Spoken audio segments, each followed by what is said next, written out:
क्या हुआ जब एक आदमी ने खुदा की बात ना मानी तो समुद्र ने गवाही दी और मछली बनी उसका जेल। योना भागा, गिरा और फिर उठा कि खुदा की योजना कभी हारती नहीं। हर किसी व्यक्ति की जिंदगी में हमारे परमेश्वर की ओर से एक बुलाहट है, एक योजना है जिसके तहत परमेश्वर ने हमें बुलाया है। लेकिन जब हम उस मकसद से भागते हैं तब मुसीबतें आती हैं, तब तूफान आता है। तो आज हम एक ऐसे नबी की कहानी को सुनेंगे जो अपने परमेश्वर की योजना से भागना चाहता था और क्या हुआ जब वह भागा परमेश्वर की योजना से। जानते हैं वो नबी कहानी से। योना एक यहूदी नबी था जिसे परमेश्वर ने एक विशेष कार्य के लिए चुना। परमेश्वर ने उसे आदेश दिया कि वह नीनवे नामक नगर जाए और वहां के लोगों को उनके पापों के लिए चेतावनी दे ताकि वह तौबा करें, पश्चाताप करें। जब परमेश्वर ने योना से कहा कि वह नीनवे जाए तो उसने मना कर दिया। योना नहीं चाहता था कि नीनवे के लोग बच जाएं क्योंकि वह उन्हें दुष्ट और पापी समझता था। इसलिए योना नीनवे की ओर जाने के बजाय विपरीत दिशा में तर्शीश जाने के लिए एक जहाज पर सवार हो गया। जब योना जहाज में था तब समुद्र में एक भयंकर तूफान आया। जहाज के चालक डर गए और सोचने लगे कि यह तूफान किसकी वजह से आया। तब उन सभी लोगों ने मिलकर अपने अपने नाम की चिट्ठी डाली और चिट्ठी योना के नाम से निकली।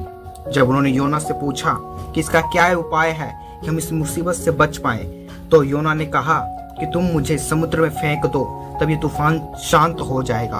और ठीक वैसा ही हुआ। जब उन्होंने योना को समुद्र में फेंक दिया तो तूफान शांत हो गया। परमेश्वर ने एक विशाल मछली भेजी जिसने योना को निगल लिया। योना 3 दिन और 3 रात उस मछली के पेट में रहा। मछली के पेट में रहते हुए योना ने परमेश्वर से प्रार्थना की, पश्चाताप किया और माफी मांगी।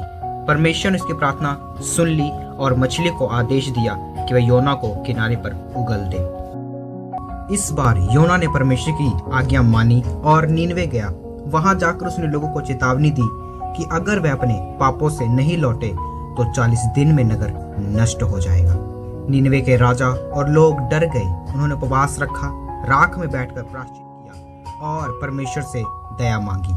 परमेश्वर ने जब देखा कि नीनवे के लोग सच में अपने पापों से पश्चाताप कर रहे हैं तो उसने उन्हें माफ कर दिया और नगर को नष्ट नहीं किया। लेकिन योना नाराज हो गया। परमेश्वर ने उसे समझाया कि वह एक दयालु और कृपालु परमेश्वर है और हर किसी को मौका देता है पश्चाताप करने का। तो इस कहानी से हमें यह सीखने को मिलता है कि परमेश्वर का प्रेम असीम है और वे हमें हमेशा माफ करते हैं। बस हमें दिल से विश्वास करने की जरूरत होती है।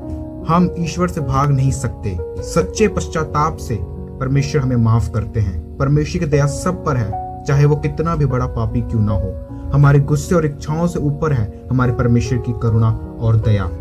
अगर आप ऐसी और परमेश्वर के वचनों से जुड़ी वीडियोस को देखना चाहते हैं तो आप हमारे चैनल को सब्सक्राइब कर सकते हैं और कमेंट कर सकते हैं नेक्स्ट वीडियो के लिए।